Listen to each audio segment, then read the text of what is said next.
बातमी आपल्या हक्काची.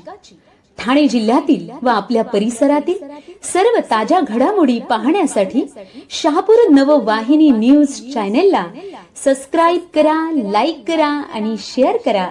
मुख्य संपादक निलेश विशे. महाराष्ट्र राज्याचे उपमुख्यमंत्री अजितदादा पवार यांच्या निधनाने शहापुरात शोककळा. शहरातील बाजारपेठ कडकडीत बंद. दिनांक 28 जानेवारी रोजी महाराष्ट्र राज्याचे उपमुख्यमंत्री अजितदादा पवार यांचं अपघाती निधन झालं.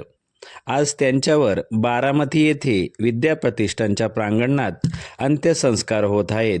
या घटनेमुळे संपूर्ण महाराष्ट्र राज्यात शोककळा पसरली आहे. आज शहापूर शहरातील व्यापारी मंडळाने अजितदादा पवार यांना श्रद्धांजली वाहत संपूर्ण बाजारपेठ बंद ठेवली आहे.